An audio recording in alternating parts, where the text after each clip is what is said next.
वसई पश्चिम में कंकाल मिलने से हड़कंप मच गया है।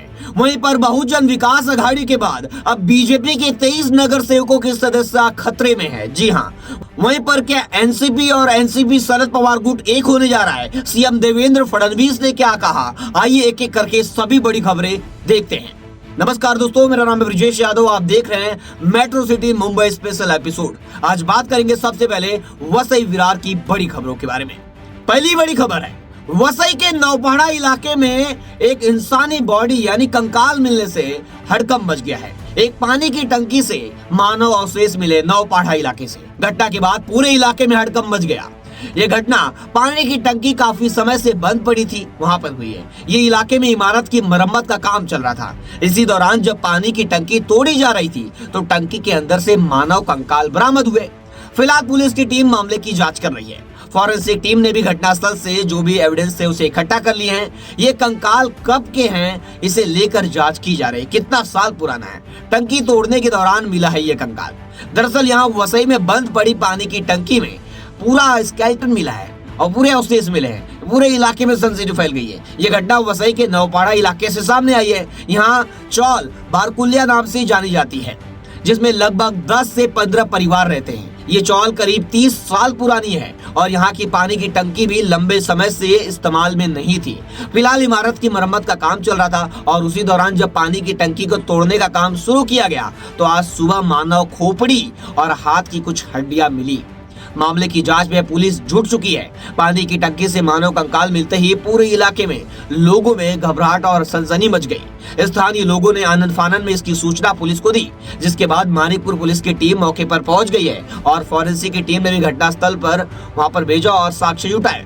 वहीं पर अब पुलिस की टीम मामले की जांच में जुट गई है। पुलिस शरीर के अन्य हिस्सों की तलाश में जुटी हुई है। कुछ लोगों का अनुमान है कि यह घटना अंधविश्वास से जुड़ी किसी गतिविधि के कारण हो सकती है। वहीं ये भी आशंका जताई जा रही है कि किसी की हत्या कर शव को यहाँ फेंका गया हो। अब ये बॉडी कितनी साल पुरानी है, कब मारा गया होगा, मर्डर किया है या कुछ और किया है, ये मामला अब जांच के बाद ही सामने आएगा। दूसरी खबर भी वसई विरार से है, जो राजनीति से जुड़ी हुई है। वसई विरार की राजनीति में एक बड़ा उलटफेर होने वाला है। आपको बता दें, हाल ही में संपन्न हुए महानगर पालिका चुनाव के बाद भारतीय जनता पार्टी के 23 नवनिर्वाचित नगर सेवकों की सदस्यता अब खतरे में पड़ गई है। वसई विरार में नामांकन पत्रों में हुई गंभीर त्रुटियों को लेकर मामला अदालत की चौखट तक पहुंच चुका है। सामाजिक कार्यकर्ता द्वारा वसई न्यायालय में दायर याचिका के अनुसार इन नगर सेवकों ने चुनाव के दौरान जो शपथ पत्र एफिडेविट दाखिल किए थे उनमें भारी खामियां पाई गई है। याचिका में कहा गया है कि नामांकन के साथ अनिवार्य रूप से दिए जाने वाले शपथ पत्र के सत्यापन यानी वेरिफिकेशन भाग पर संबंधित उम्मीदवारों के हस्ताक्षर ही नहीं है। नियम अनुसार सत्यापन भाग पर हस्ताक्षर न होने की स्थिति में नामांकन पत्र को अमान्य घोषित किया जाना चाहिए। 2018 का हाई कोर्ट का फैसला बन सकता है आधार। इस पूरे मामले में याचिकाकर्ता के वकील एडवोकेट प्रवीण पाटिल ने एक महत्वपूर्ण कानूनी मिसाल पेश की है। उन्होंने कहा कि हाई कोर्ट का पूर्व आदेश वर्ष 2018 में उच्च न्यायालय ने इसी तरह के एक मामले में सत्यापन पर हस्ताक्षर न होने के कारण संबंधित नगर सेवकों की सदस्यता रद्द करने का फैसला सुनाया था। आइए देखते हैं कौन कौन से नगर सेवक हैं बीजेपी के जिनकी खतरा उनके ऊपर मंडरा रहा है। 23 नगर सेवक कौन कौन है? पहले आपको बता दें, रीना उमाकांत वाघ, वहीं सानवी सजांगे यंदे और रवि श्री गोपाल पुरोहित, जितेंद्र हरिश्चंद्र राउत, गौरव वसंत राउत, संजना गणेश भाईदे, दर्शना अनिल त्रिपाठी, मेहुल अशोक शाह, हितेश नरेंद्र जाधव, नमिता प्रवेश पवार और वहीं पर जितेंद्र मनोहर पाटिल, रसिका राजेंद्र ढागे, मनोज गोपाल पाटिल, मीरा निकम, बंटी तिवारी, गणेश बालकृष्ण पाटिल, हेमलता सिंह, ख्याति घरत और संजू श्रीवास्तव, प्रदीप पवार, कई नाम ऐसे शामिल है। टोटल 23 नाम है। आपको बता दें, अब इन पर इनकी सदस्यता जाने का खतरा मंडरा रहा है। अब देखना यह होगा कि कोर्ट में क्या होता है।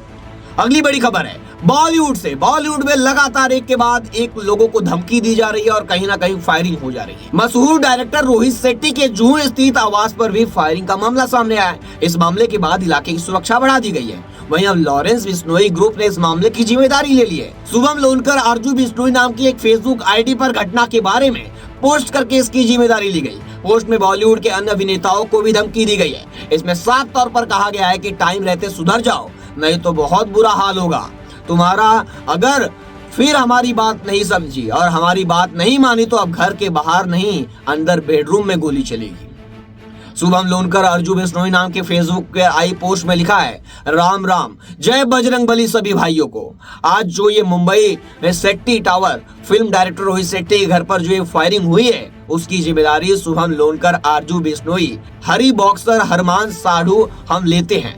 हमने इसको बहुत बार मैसेज किया, हमारे काम में दखल ना दे, लेकिन इसको समझ में नहीं आ रहा है। इसको ये छोटा सा ट्रायल दिया है, अगर आगे फिर हमारी बात नहीं समझी और हमारी बात नहीं मानी तो अब घर के बाहर नहीं, अंदर इसके बेडरूम में गोली चलेगी, इसके छाती पर। और आगे पूरे बॉलीवुड को चेतावनी दी है कि टाइम रहते सुधर जाओ, नहीं तो बहुत बुरा हाल होगा तुम्हारा, बाबा सिद्दीकी से भी बुरा हाल करेंगे तुम्हारा। ऐसी धमकी फेसबुक पोस्ट पर दी गई है।